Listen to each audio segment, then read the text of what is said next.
They lied. They humiliated you. Then they smiled, like nothing happened, like your silence meant agreement, like your patience meant weakness. And for a long time, maybe you believed them. You told yourself that being strong, it meant being forgiving, that the bigger person always takes the higher road, that understanding, no matter how one-sided, was the right thing to do. You said it over and over. People make mistakes. They're just going through something. If I let it go, maybe we can go back to how things were. But let's pause right here because I want to say something that nobody says out loud. Forgiveness without consequence isn't compassion. It's surrender. And that's the part no one teaches you. We live in a culture obsessed with forgiveness. Instagram quotes, podcasts, pulpit sermons, TikTok therapists, all of them say, let it go. Don't hold hate in your heart. Be the bigger person. But no one tells you that sometimes the more you let it go, the more people learn they can keep getting away with it. They don't grow through kindness. They grow through distance. They grow when reality finally catches up to their behavior, not when you absorb the fallout in silence. Because here's the truth. Some people don't want forgiveness. They want access. They want you to heal so they don't have to change.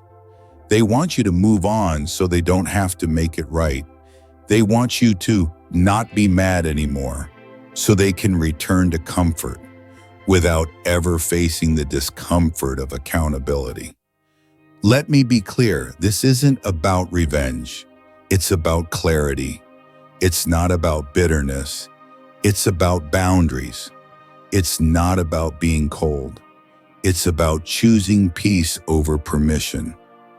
Think back to the last time someone betrayed you.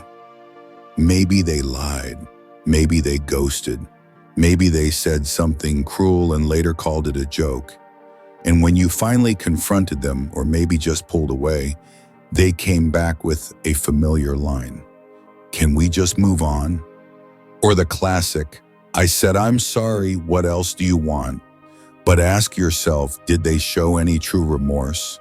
Or were they just trying to clean up the mess so they didn't look bad? There's a word for that. It's not forgiveness, it's reputation management. Because real remorse doesn't need prompting. It doesn't get defensive when you're still hurting. It doesn't call your silence immature. It doesn't rush your healing. Real remorse says, I understand if you never trust me again. I accept the distance you need. I don't expect access just because I said sorry. But most people don't offer that. They offer excuses. They offer charm. They offer guilt. Because it's easier to demand forgiveness than it is to rebuild trust. And if you keep giving them both for free, they will never have a reason to evolve. Let me draw a clear line in the sand. Forgiveness is not weakness. It's noble. It releases you from resentment. But listen carefully, forgiveness does not mean reconnection. And reconnection without change? That's not healing, that's self-betrayal. The Stoics would tell you, be clear, be firm, be still. You don't need drama. You don't need to scream. You don't need to argue. You only need to say quietly, firmly, you lied. I don't trust you.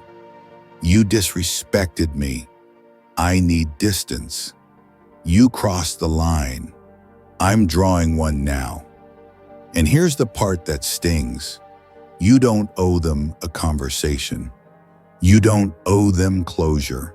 You owe yourself peace because the longer you delay consequences, the longer you suffer their behavior.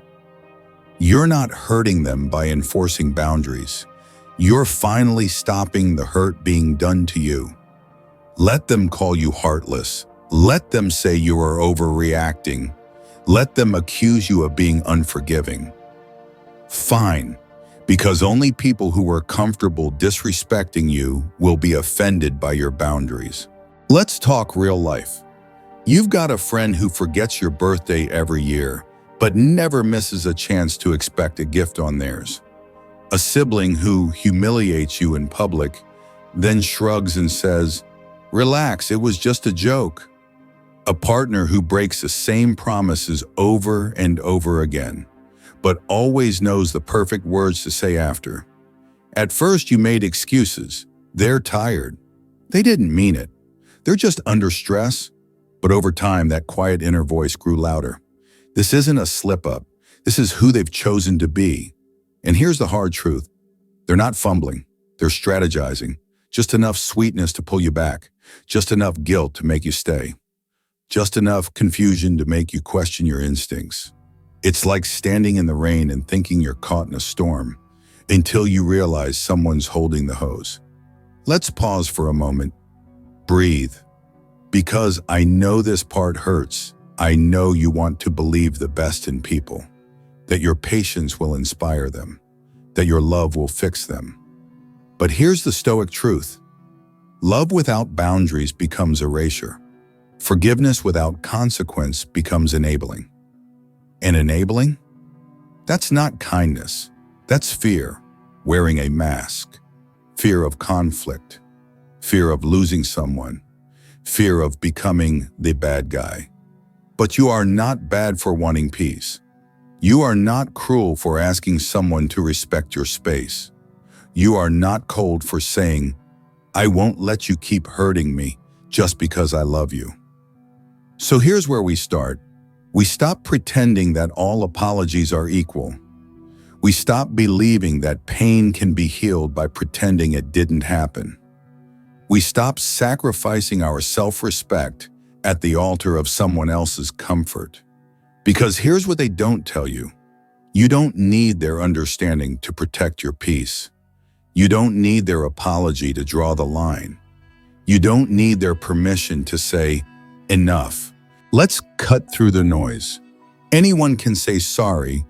Anyone can cry on cue, write a long text, give you the look, whisper, "I didn't mean it."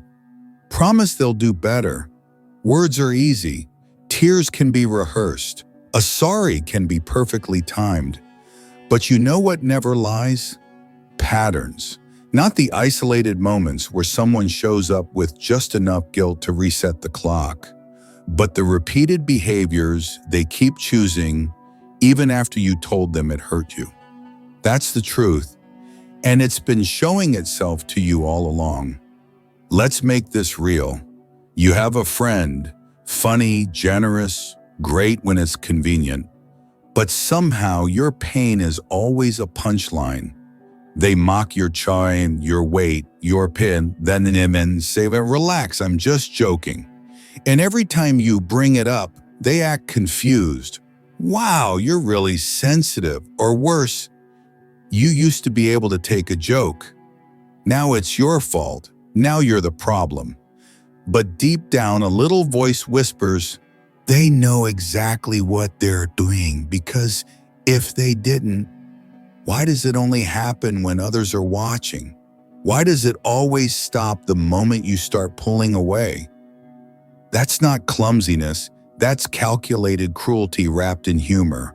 Or maybe it's a partner, someone you love, someone who's great in between the apologies. They cross the same line again and again. Always have a reason, always a story, always just enough vulnerability to hook your empathy. You want to believe they'll change, so you forgive again and again. But nothing does change, because it doesn't have to. Every time you let them back in without accountability, you teach them that pain doesn't come with consequence. You don't mean to. But you do, because in the real world, behavior only changes when patterns stop working. And as long as betrayal brings access, as long as guilt gets them sympathy, As long as a well-timed "I'm sorry" resets everything, why would they evolve? Let me tell you about Evelyn. Evelyn is a gentle, retired widow in her 70s. She writes thank you notes, keeps her pantry organized, makes tea for visitors. After her husband passed, her adult daughter began visiting more. At first, it was beautiful. They laughed, cried, reconnected. Evelyn called it a blessing. But slowly things changed. The daughter mentioned how hard life had been lately, how much she was sacrificing to be there. Then came the requests. Can you cover my phone bill? Would you mind putting this on your card? Each time Evelyn hesitated, the warmth disappeared. The calls stopped. The hugs vanished. Then, after a few days, her daughter would reappear, smiling like nothing happened. And Evelyn, kind and conflict avoidant, let it go, again and again. Until one day, she started journaling. Every request, every emotional shift, every moment that didn't feel quite right. And that's when she saw it. Not a storm, a system, a pattern. That realization didn't make it easier, but it made it clearer.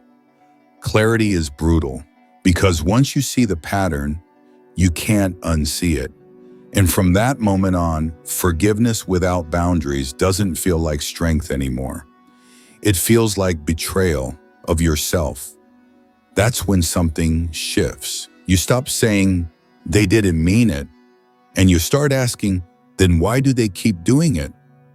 Let's talk about enabling. It's a word that gets thrown around, but most people don't really understand what it costs. When you constantly excuse someone's behavior, when you keep covering the impact they're having on your life, you're not helping them grow. You're removing the friction they need to evolve. And ironically, the more you protect someone from the consequences of their actions, the more they resent you. Because deep down, they know they're not actually facing reality. They're just surviving inside the safe bubble you keep building for them.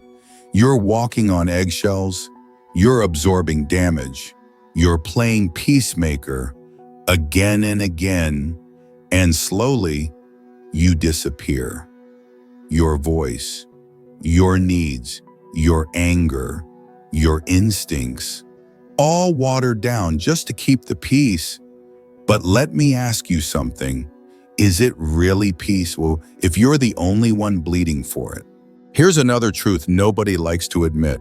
You don't need a PowerPoint presentation of their wrongdoings to walk away. You don't need a final straw moment. You don't need everyone to agree that they were toxic. You just need to look at the pattern and say, this isn't working. This isn't love. This isn't healthy. This isn't mine to fix. And yes, they might say, Shay, you've changed. Let them. They might cry, let them. They might tell others a twisted version of the story. Let them, because at the end of the day, they're not mourning the loss of you. They're mourning the loss of your silence. One more story.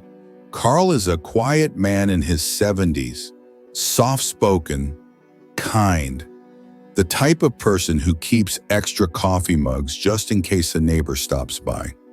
When his health declined, his adult son began visiting more. At first, it seemed like help, but little by little, it became control. Who could visit? How money was spent? What Carl could and couldn't say. Carl said nothing. He didn't want to lose his son, so he tolerated it for a year, until one day he told a friend, I feel like a guest in my own home. That was the beginning of his turning point. Not because he was angry, not because he wanted revenge, but because he finally realized, love without truth isn't love, it's quiet captivity. So ask yourself, what's the pattern? Not the excuse, not the one good moment last month. Not the "they're just going through it" story, the pattern. What are they showing you over and over again? Because you don't need to punish them. You don't need to become cold.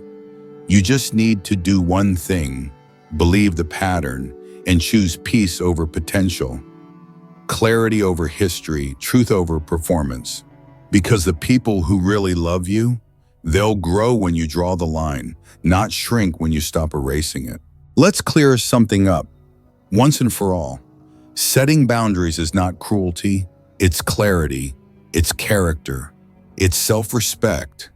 But if you've been raised to believe that love means tolerance, if you were taught that saying no makes you selfish, then the moment you try to draw a line, you'll feel guilty. You'll feel like you're the one causing harm. And you'll start asking yourself, am I being too harsh? What if they get upset? What if I lose them? But here's the question no one teaches you to ask. What if I lose myself by keeping them? Let's go back for a second. Maybe you grew up in a home where love had conditions, where keeping the peace meant staying quiet, where being good meant never making waves. And now, every time you try to speak up, that old fear comes up like a ghost. The fear of being rejected, the fear of being too much, the fear of being alone. So you compromise again. You say yes when your body says no. You show up when you're exhausted. You laugh at jokes that hurt you. You hold space for people who never ask how you feel. And somewhere in the middle of all that, you vanish. You're no longer in the relationship. You're managing it, maintaining it, surviving it. That's not love. That's emotional hostage. Let me tell you about James. He's 42, a father of two, steady job, visits his aging mother every Sunday, out of love, out of duty. But every single dinner, without fail, she comments on his appearance. You gaining weight again? You looked better when you were married. What happened to the old James? At first, he laughs it off. Then he starts dreading the drive. Then Sunday dinner becomes a burden. Until one mid-meal, he puts down his fork and says, "Mom, I come here to spend time with you, not to be insulted. If this continues, I won't be joining these dinners anymore." She's shocked. She cries. She accuses him of being disrespectful. But next Sunday, she doesn't mention his weight. She asks about his kids. She listens. That's the power of a boundary. It doesn't always end the relationship. Sometimes it finally starts one. Boundaries aren't walls, they're doors with locks. They don't shut people out. They show people how to come in respectfully. Because here's what Stoicism teaches us. You don't control other people. You only control yourself. That doesn't mean being passive. It means being intentional. When someone disrespects you, a Stoic doesn't scream, doesn't beg, doesn't over-explain. A Stoic closes the door, turns the key, and walks away with dignity. Not out of spite, but because peace isn't about silence. It's about who you allow into your space. So let's get practical. What do healthy boundaries sound like? Not threats, not ultimatums, just calm, clear truths. If you raise your voice, I'll end the conversation. If you keep arriving late, I'll stop waiting. If you disrespect me in front of others, I won't pretend everything's okay. If you lie again, I won't ask why. I'll act accordingly. These aren't punishments. They're declarations of what you will and won't participate in anymore. They say, I'm not trying to control you, but I will control what I allow. And guess what? People who truly love you will adjust. People who only use you will react. But what if I lose them? You might. But ask yourself this: is it a loss or a relief disguised as grief? Because if the only way someone stays in your life is by ignoring your limits, then they were never with you. They were with the version of you who never said enough. And yes, you'll feel guilt. That's the cost of rewiring your story. You were taught to keep everyone else comfortable, to make space, to be easy to love, to make excuses for everyone but yourself. But ask yourself this: if nothing ever changes, what does this relationship look like in 5 years? What version of me disappears just to keep them close? That answer, that's your compass. That's your Stoic courage. Let's go even deeper. A Stoic doesn't enforce boundaries to win. They do it to preserve alignment, because you don't owe access to people who keep hurting you. You don't owe patience to patterns that never evolve. You don't owe love to someone who only loves the version of you that never complains. So when someone says, "But don't you think they deserve another chance?"